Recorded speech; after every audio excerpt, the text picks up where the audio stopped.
మనం నివసిస్తున్న ఈ విశ్వం ఒక గందరగోళమా, లేక పద్ధతి ప్రకారం ఒక లెక్క ప్రకారం నడిచే అద్భుతమైన గణితమా? కొందరు దీనిని సూడో సైన్స్ అని కొట్టిపారేస్తారు, మరికొందరు దీనిని దైవవాక్కు అని నమ్ముతారు. కానీ వేల సంవత్సరాల క్రితమే టెలిస్కోప్లు లేని కాలంలోనే మన ఋషులు గ్రహాల గమనాన్ని, సూర్యగ్రహణాలను, చంద్రగ్రహణాలను సెకండ్ల తేడాలో ఎలా లెక్కగట్టగలిగారు? ఆధునిక సైన్స్కి అంతుచిక్కని ఎన్నో రహస్యాలు మన వేదాలలో ఉన్నాయా? అసలు జ్యోతిష్యం అంటే భవిష్యత్తు చెప్పే మ్యాజిక్ అనుకుంటున్నారా? కాదు, అది టైమ్ అండ్ స్పేస్కి సంబంధించిన ఒక అడ్వాన్స్డ్ సైన్స్ అని ప్రముఖ స్కాలర్ డాక్టర్ వేదవ్యాస్ గారు నిరూపించారు. ఈరోజుటి మన వీడియోలో జ్యోతిష్యం వెనుక ఉన్న అసలైన సైన్స్ని డాక్టర్ వేదవ్యాస్ గారి పరిశోధనల ఆధారంగా ప్రాచీన గ్రంథాల సాక్షిగా విశ్లేషిద్దాము. వీడియోను చివరిదాకా చూసి మీ అభిప్రాయాలను కామెంట్స్ ద్వారా తెలియజేస్తారని ఆశిస్తున్నాను. Voice of Mahidhar. ముందుగా ఒక విషయాన్ని క్లియర్గా అర్థం చేసుకుందాము. మన సనాతన ధర్మంలో జ్యోతిష్యాన్ని వేదస్య చక్షుః అన్నారు. అంటే వేదాలకు ఇది కన్ను లాంటిది.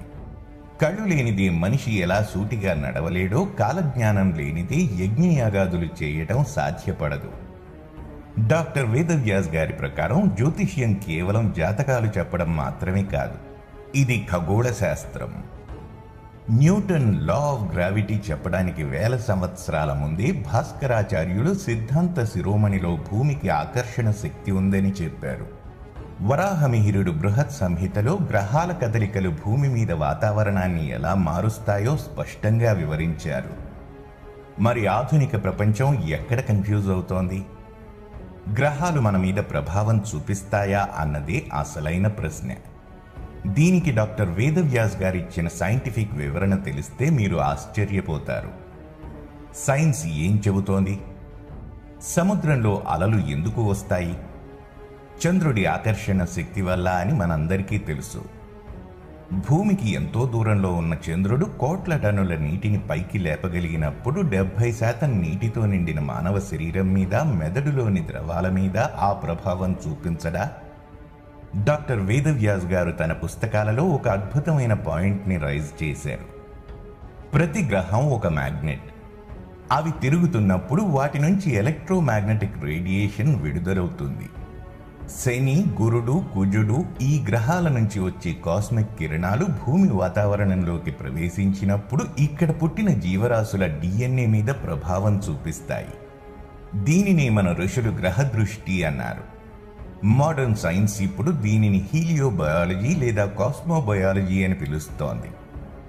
రష్యాకి చెందిన సైంటిస్ట్ షెజెవ్స్కీ సూర్యుడి మీద మచ్చలు వచ్చినప్పుడల్లా భూమి మీద యుద్ధాలు, విప్లవాలు లేదా గుండెపోట్లు పెరుగుతున్నాయని నిరూపించారు. ఇది మూఢనమ్మకమా, లేక మన ఋషులు దర్శించిన విజ్ఞానమా? డాక్టర్ వేదవ్యాస్ గారి విశ్లేషణలో మరో ముఖ్యమైన అంశం కాంతి. సూర్యరశ్మిని పట్టకం అంటే ప్రిజం ద్వారా చూస్తే 7 రంగులు కనిపిస్తాయి. జ్యోతిష్యంలో ఉన్నది 7 ప్రధాన గ్రహాలు. రాహుకేతువులు ఛాయాగ్రహాలు. ప్రతి గ్రహం ఒక్కో రంగును, ఒక్కో ఎనర్జీని రిఫ్లెక్ట్ చేస్తుంది. ఉదాహరణకు కుజుడు ఎరుపు రంగు, శక్తికి ప్రతీక. శని నీలం రంగు, నిదానానికి, కర్మకి ప్రతీక.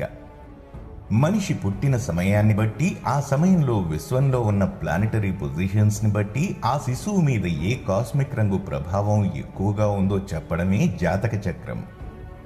దీనిని వేదవ్యాస్ గారు a snapshot of the cosmic energy pattern at the time of birth అని వర్ణించారు.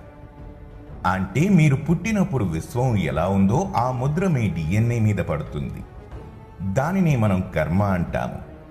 సైన్స్లో యాక్షన్ అండ్ రియాక్షన్ ఎలాగో వేదాంతంలో కర్మ సిద్ధాంతం అలా.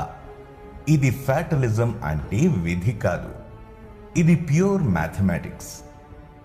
జ్యోతిష్యం నిజమా?